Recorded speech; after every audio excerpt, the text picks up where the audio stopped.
Friends, आप सभी का मेरे चैनल में स्वागत है। अनुपमा के आज के आने वाले एपिसोड में हम देखेंगे कि अनुपमा जो है वो वनराज से बात करती है, क्योंकि अनुपमा को पता चल जाता है कि वह कहाँ पर, जैसे मैंने अपने लास्ट एपिसोड में बताया था। तो चलिए आज की पूरी कहानी बताती हूँ, लेकिन आपसे रिक्वेस्ट है कि अगर आप मेरे चैनल पर नए हैं तो प्लीज़ मेरे चैनल को सब्सक्राइब कर लीजिए।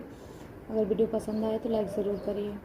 तो अनुपमा वनराज से बोलती है कि आप ऐसे बिना बताए क्यों चिट्ठी छोड़कर आ गए हैं। क्या ऐसा कोई करता है क्या? आप तीन बड़े बच्चों के बाप हैं, फिर भी आपने ऐसी हरकत की है। आपकी इस हरकत से कितने लोग परेशान हैं। अनुपमा उसको खूब सारी बातें सुनाती है, तो और काफ़ी सारा इस तरीके से गुस्सा करती है जैसे उसने पहले कभी भी नहीं किया था। वनराज ये देख के थोड़ा सा शॉक्ड होते हैं कि अनुपमा ऐसे बिहेव कर रही है, तो वो उसको रोकते हैं। अनुपमा कि इस तरीके से बात मत करो, ठीक है, कंट्रोल करो। लेकिन अनुपमा बोलती है कि आपने कंट्रोल किया हुआ है क्या? आपने एक बार भी सोचा है कि हम सब कितना परेशान हो रहे हैं, आपको ढूंढने के लिए कहाँ कहाँ जा रहे हैं। समर तोसू जो है ना अपना काम छोड़ के आया हुआ है, समर सारे होटलों में आपको ढूंढ रहा है। काव्या भी परेशान है, आपने उसको भी नहीं बताया। स्वीटी परेशान है, सारा घर परेशान है। मैंने बाबूजी और माँ से झूठ बोला है, लेकिन आपकी इस हरकत से सारे लोग परेशान हैं, लेकिन आपको कोई फ़र्क नहीं पड़ा। तो वनराज उसे बताता है कि मैं बहुत प्रेशर में था, इसलिए मुझे समझ नहीं आ रहा था, इसलिए मैं छोड़ के आ गया। इस तरीके की जब वो बातें कर ही रहे होते हैं दोस्तों, तो अनुपमा को चक्कर आ जाता है और वो सडनली बेहोश हो जाती है। बेहोश होकर जब वो गिर जाती है तो तोशू और जो है वनराज काफ़ी परेशान हो जाते हैं और उसको देखते हैं। तो तुरंत वो अपने दोस्त जिस डॉक्टर ने, जो गुरुजी हैं, उन्होंने फ़ोन किया था अनुपमा को, वही आते हैं और अनुपमा को फिर देखते हैं और चेक करते हैं। तो लेकिन अनुपमा का बीपी हाई होता है, तो वो कुछ बोलते नहीं हैं, अनुपमा को लिटा देते हैं।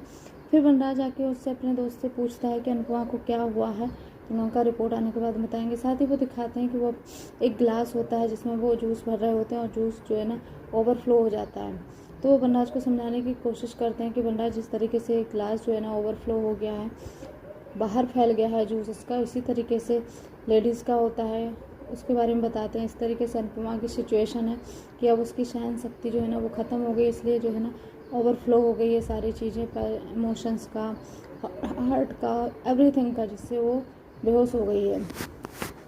ठीक है, वनराज काफ़ी चिंता वो करता है उसकी, लेकिन वो जो उसका गुरुजी दोस्त होते हैं, जो डॉक्टर होते हैं, वो वनराज को काफ़ी ब्रीफली समझाते हैं कि लेडीज़ का कैसे इमोशन होता है, हम मर्द लोग कितने वीक होते हैं और किस तरीके से हम अपने आप को हैंडल करते हैं, टूट जाते हैं, लेकिन लेडीज़ काफ़ी स्ट्रांग होती हैं। काफ़ी कुछ सहने के बाद में ही वो जो है ना उनका जो है पेशेंस लेवल ख़त्म होता है। तो अनुपमा भी काफ़ी टाइम से स्ट्रेस में थी, इसी कारण जो है अब वो उसका स्ट्रेस लेवल एकदम हाई लेवल पे पहुंच गया, इसलिए उसका बीपी हाई हो गया और वो बेहोश हो गई। तो उस तरीके से वो वनराज को समझाते हैं। वनराज को समझ में भी आता है, फ्लैशबैक में भी जाते हैं कि हाँ, अनुपमा को मैंने पहले भी कितना हर्ट किया हुआ है, उसने कितना बर्दाश्त किया है, इस तरीके की। फिर दूसरी तरफ दिखाया जाएगा कि किंजल जो है ना तोशू से बात करती है और वहाँ के हालचाल पूछती है। तो तोशू बताता है कि मम्मी ठीक नहीं है। तो किंजल बोलती है कोई बात नहीं है, धैर्य रखो, सब ठीक हो जाएगा। तो यहाँ पर आने के लिए बोलता है तोशू कि सबको लेके तुम यहीं इसी रिजॉर्ट में आ जाओ। और साथ में बोलता है कि जो है नंदिनी जो है ना काव्या को भी बताती है कि वनराज मिल गए हैं। तो काव्या जो है फिर अनुपमा के ऊपर ब्लेम करती है, लेकिन नंदिनी उसे समझाती है कि नहीं, अनुपमा की कोई गलती नहीं है, उन्होंने खुद ही तो सुहाई को बोला हुआ है कि आप जाके काव्या को बता दीजिए। फिर काव्या सीधा यहाँ आती है। तब तक जो है ना वनराज जो है ना बुकिंग कराता है और फिर सोचता है कि मेरे पास जॉब नहीं है, डिवोर्स होने वाला है, कितना सारा प्रेशर है, कैसे मैं खर्चा उठाऊँगा सबका। फिर उसे याद आता है कि तोशू कार्ड दे के गया हुआ, तो वो रूम की बुकिंग्स कराता है। और फिर दिखाया जाएगा दोस्तों कि जो है ना वनराज को वो लेडी जो होती है रिसेप्शनिस्ट, वो बताती है कि अनुपमा को होश आ गया है। और अनुपमा पास जाके बोलता है कि अनुपमा तुम ठीक हो। अनुपमा बोलती है कि आपने काव्या को बताया कि आप यहाँ पर हो? तो बस वो बोलता है कि नहीं, मैं उसे नहीं बताना चाहता। तभी दोस्तों काव्या भी आ जाती है और अनुपमा फिर वनराज को बोलती है कि तुम इस तरीके से पहले भी करते थे, पहले मुझे जानने का हक था तो मुझे नहीं बताते, आज काव्या को जानने का हक है तो उसे नहीं बता रहे हो।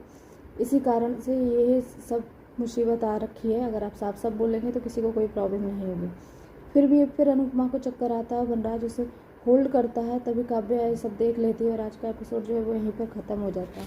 तो आज का एपिसोड आपको कैसा लगा आप ज़रूर बताइएगा। ऐसे ही एपिसोड देखने के लिए आप जुड़े रहिए मेरे चैनल से। Thank you.